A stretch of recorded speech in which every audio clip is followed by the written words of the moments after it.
Hello and thanks for joining us on Chicago Tonight. I'm Brandis Friedman. Here's what we're looking at. The government shutdown hits the 30-day mark. A look at who's feeling the pressure and whether it'll begin moving the needle in Washington.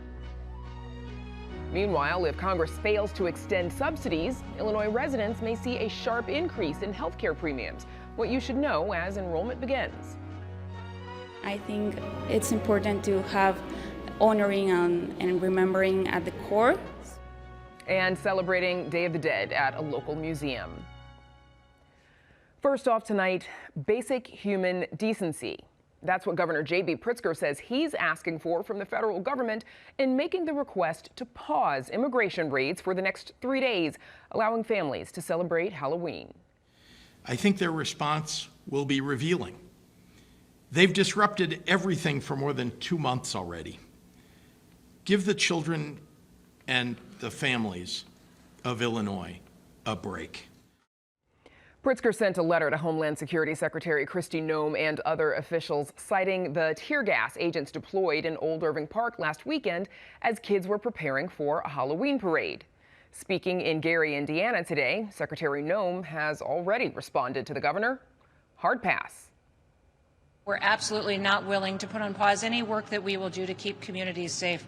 The fact that Governor Pritzker is asking for that is shameful, and I think unfortunate that he doesn't recognize how important the work is that we do to make sure we're bringing criminals to justice and getting them off our streets, especially when we're going to send all of our kiddos out on the streets and going to events and enjoying the holiday season.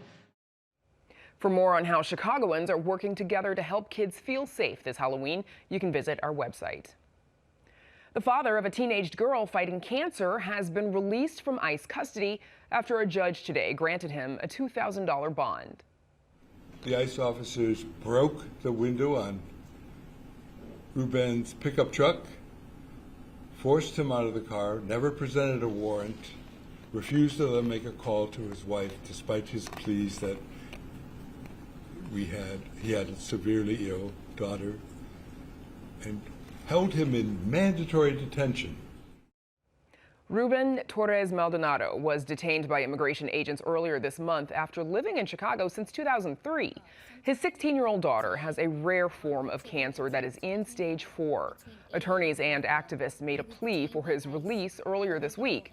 Today, during an immigration hearing, Judge Eva Saltzman granted him the bond, saying she believes he has a very strong incentive to appear at future hearings to apply for a cancellation of removal.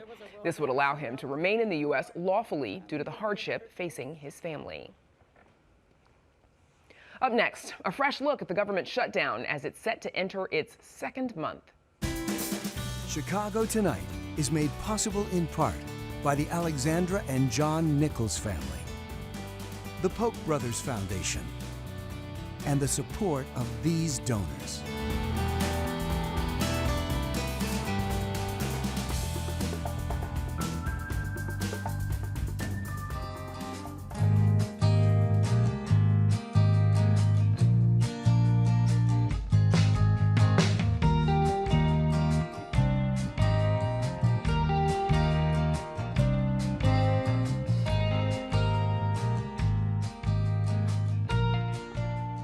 Today marks day 30 of the federal government shutdown, and with no deal in sight, the country is likely to break the record 35 days set during President Donald Trump's first term in 2019.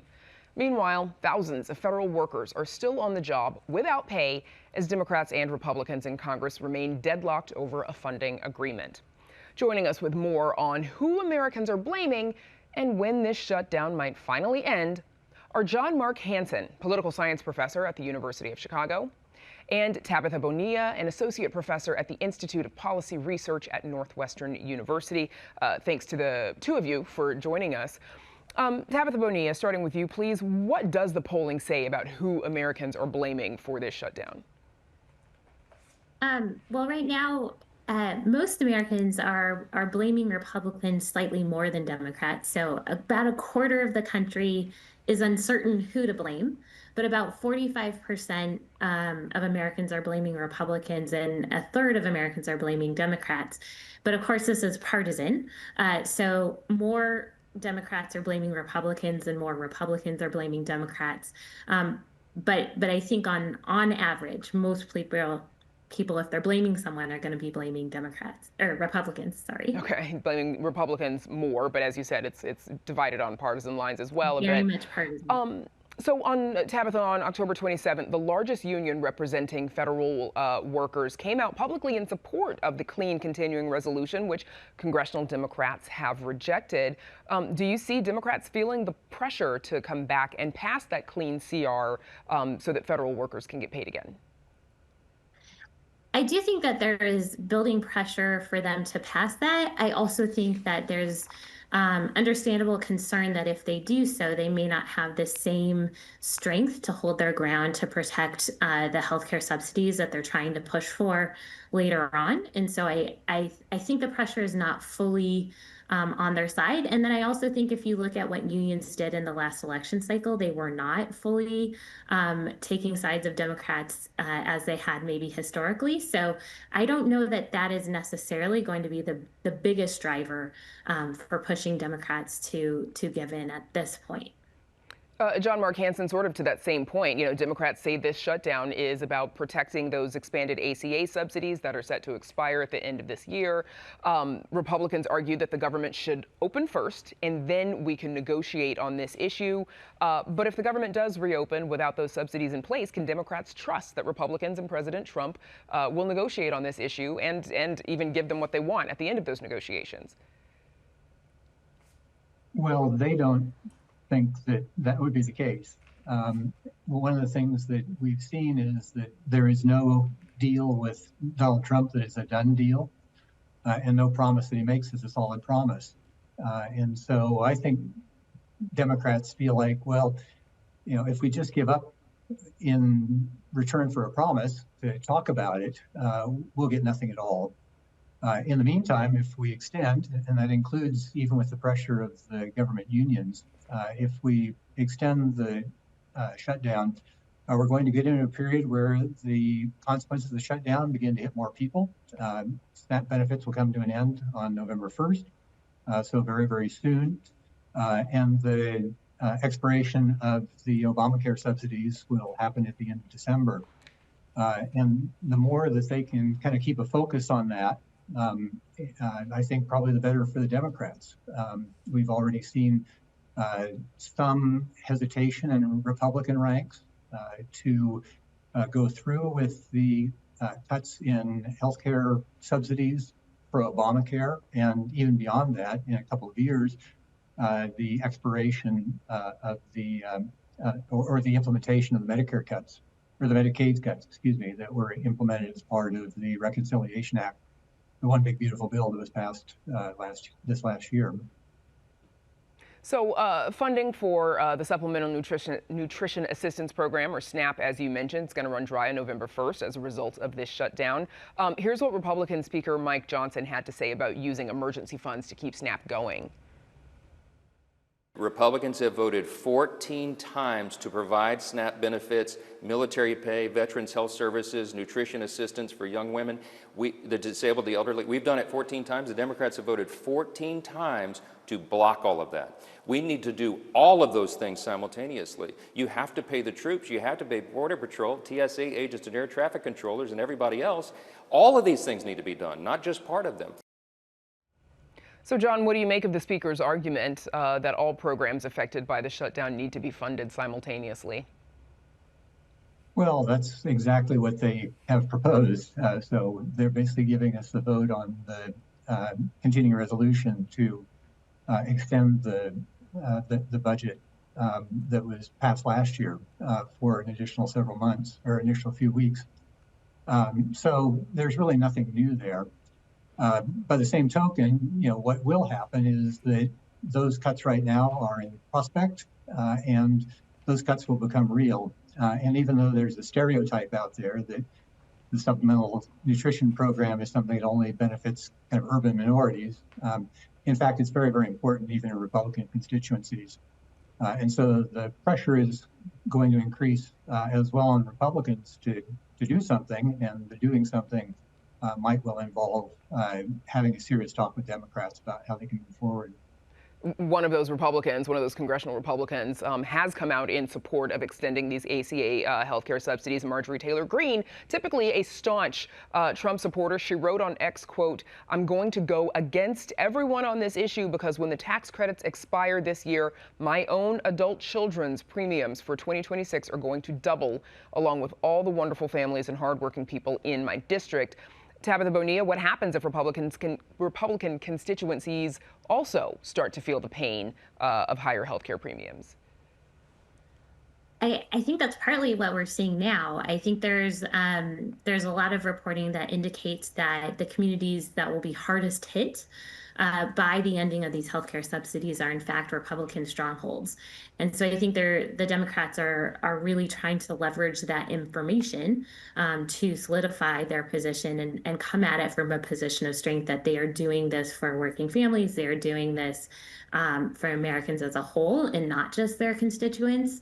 I think the public opinion is a little bit on their side, but I think as more Republicans start to break rank, that seems to solidify their position more. And I do think that along with many other increased costs, if SNAP payments do not go through, if families see really big increases in their health care, that this does kind of support the Democrat position. But again, policy doesn't always translate into differing party support. So the gains may be marginal in the next set of polls we see. President Trump. Sure, go ahead, John. Yeah, there's a broader context as well. The cuts in Medicaid, which are really, really important in red districts, because there are lots of rural hospitals that will be in danger of shutting if the Medicaid cuts, in fact, are implemented, that were passed under one big, beautiful bill. They were backloaded by the Republicans so that they wouldn't occur until after the 2026 midterms. And so the other thing that's happening here is that the Democrats, by putting the focus on the expiration of the Obamacare subsidies, are also helping to make the point that this is a party that is consistently against providing health care for all Americans, and in particular for poorer Americans, and making sure that that doesn't come as a surprise to people come 2026. President Trump has spent much of the last few weeks overseas. He's been working on foreign policy. Here's House Minority Leader Hakeem Jeffries on Trump's commitment to reopening the government. Listen, we've said to Republicans, get to the negotiating table. We want to find a bipartisan path forward. We want to reopen the government. We are standing by hardworking federal employees, but we need a partner in that effort. But we don't have a partner. Literally, Donald Trump, over the last 29 days, has spent more time talking to Hamas and to the Chinese Communist Party than to Democrats on Capitol Hill, who represent half the country. There are also far fewer workers on furlough this shutdown, compared to the 2019 shutdown. Tabitha, a few seconds left. Is reopening the government high on the president's priority list? He seems to be using this as a way to punish Democrats further. I think when he talks about it, he talks about how he's going to fire workers for activities Democrats want to focus on. He talks about penalizing them. So the language that we have seen does not seem like he cares about it, other than pushing Democrats to do what he wants and to meet the Republican demands. Okay, that's what we'll have to leave it. Obviously, keeping an eye on this until it's over. Tabitha Bonilla and John Mark Hansen, thanks to you both for joining us. Thank you. Pleasure. Up next, a more detailed analysis of the potential end to healthcare subsidies.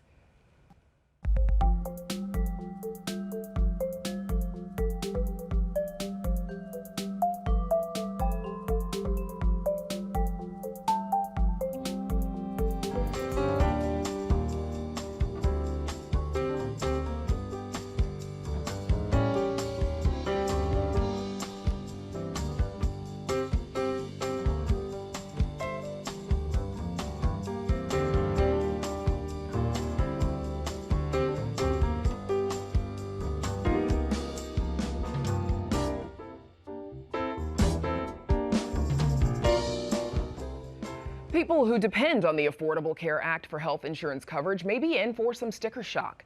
Expanded subsidies that helped enrollees pay for the insurance are set to expire at the end of the year.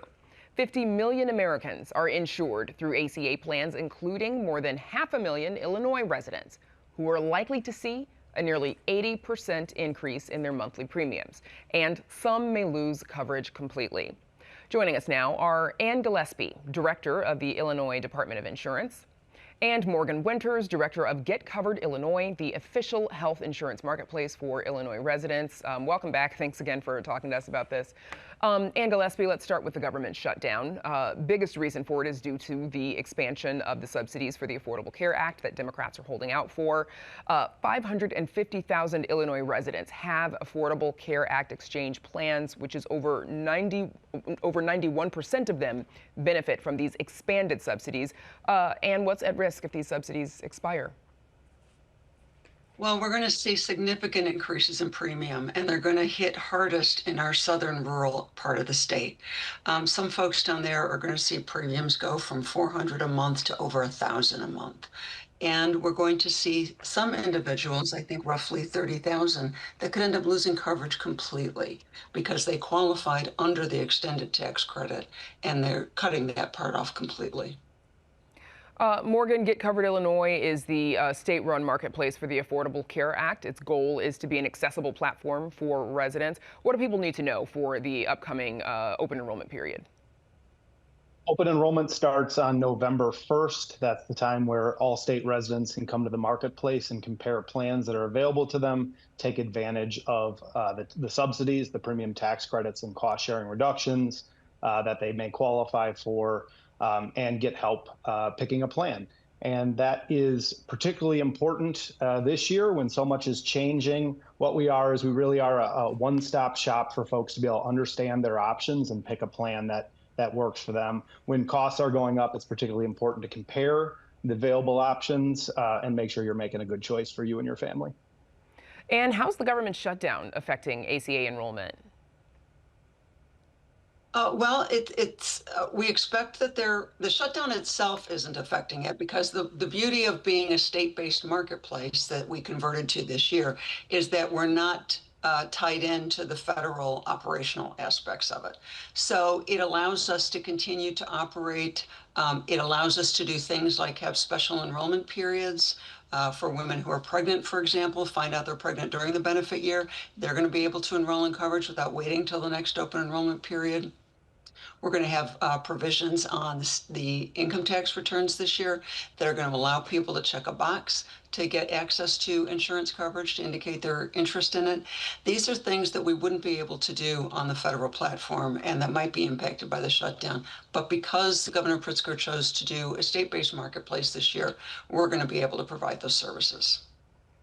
Okay, as you mentioned, Ann, several counties across Illinois are going to experience significant increases in their monthly premiums. Rural communities in Illinois seem to be taking the biggest hit, with monthly costs skyrocketing for Effingham County at 456%, which means $1,209, $1,200 monthly payment per household. Jackson County seeing a 274% increase. That means a $458 monthly payment. And of course, it is worth noting that the most populous counties in Illinois, so Cook County, will be seeing a 95% increase, 83% in Will County. That just names a few. Obviously, you can see on the screen the impact on the collar counties as well. Morgan, why, for those downstate counties, those rural counties, why such a massive increase for them? There is a combination of things happening in Southern Illinois and a lot of rural communities across the country. Some of that has to do with provider rates, and cuts to Medicaid are making that more expensive for states to administer. And so that's going to drive up costs for everybody. There's also less care to be had in rural communities. There's more concentration in metro areas, which brings down the cost for metro areas relative to rural areas. There's also income differences that play into the amount of subsidies that are available to folks, and those income differences between rural communities and metro communities play a factor into what folks qualify for. And I imagine that, for example, folks in Effingham County and even folks in Cook County, right, a 95% increase, this means some people are probably just not going to be able to pay it. What does that mean if they lose that insurance?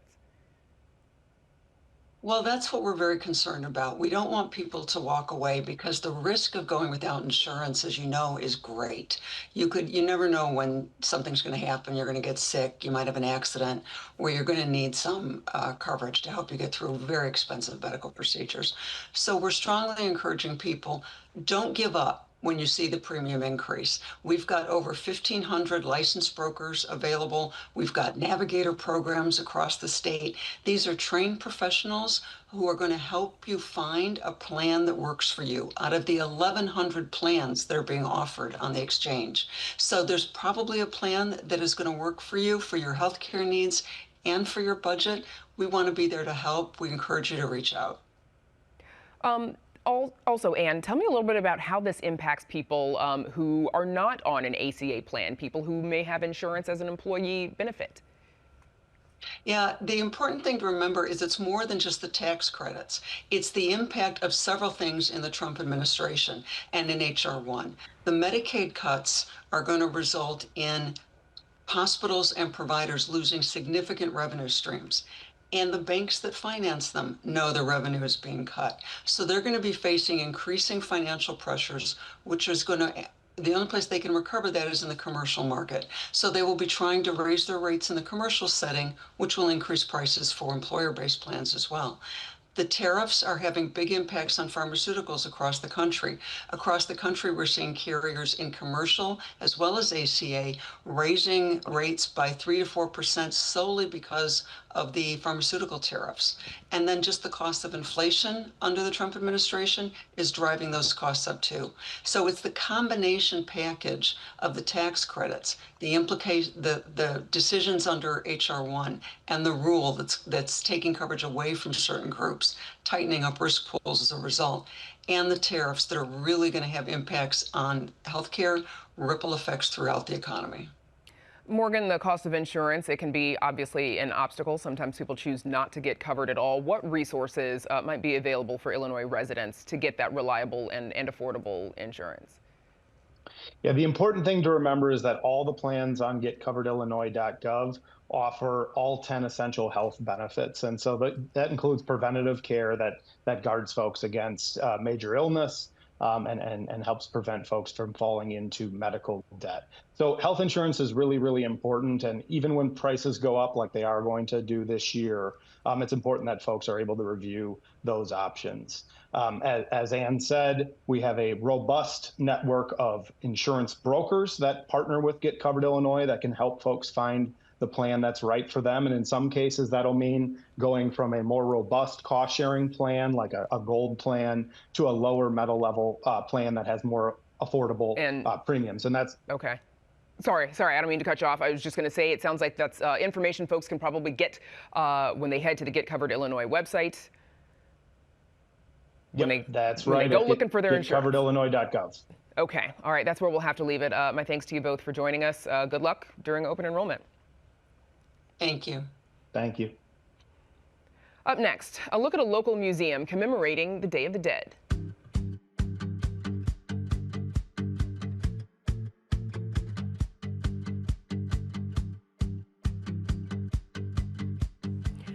El Día de Muertos, or Day of the Dead, is a tradition that dates back centuries. This Mexican holiday honors deceased loved ones by creating altars and sharing memories. This year, the National Museum of Mexican Art in Pilsen has chosen a celebration of remembrance as the theme for the holiday. We spoke with one of the curators to learn more about the exhibit. The core part is remembrance and honoring. This year, we are incorporating 5 ofrendas created by community people from La Villita and Pilsen. And we are also talking about a little bit about the history behind Day of the Dead. It's the Thomas Kelly High School, and they created an ofrenda talking about mental health and mental awareness. So they are talking about this topic because it's something that they are dealing with and mostly related to social media. Some core elements are water, photographs, candles, flowers, and also whatever it's relevant for you about that person, maybe some clothes, some favorite books, food, but also we have a beautiful cartoneria piece created by Los Ramirez Castañeda from Morelos. And they created a beautiful scene of a protest in La Villita. It's a beautiful piece, and it also includes important people from the community and the artist community. So it is a beautiful way to remember them and also to honor them. And you still have time to check out the free exhibit at the National Museum of Mexican Art. It runs through December 14th. We're back to wrap things up right after this.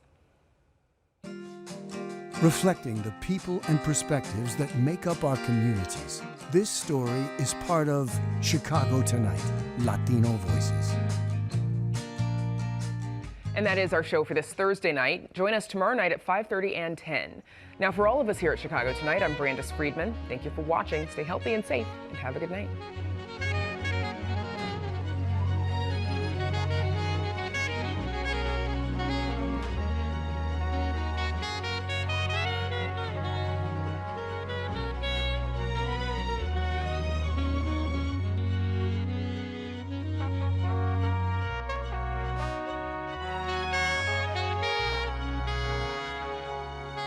Closed captioning is made possible by Robert A. Clifford and Clifford Law Offices, a Chicago personal injury and wrongful death firm that supports inclusionary excellence throughout the legal profession.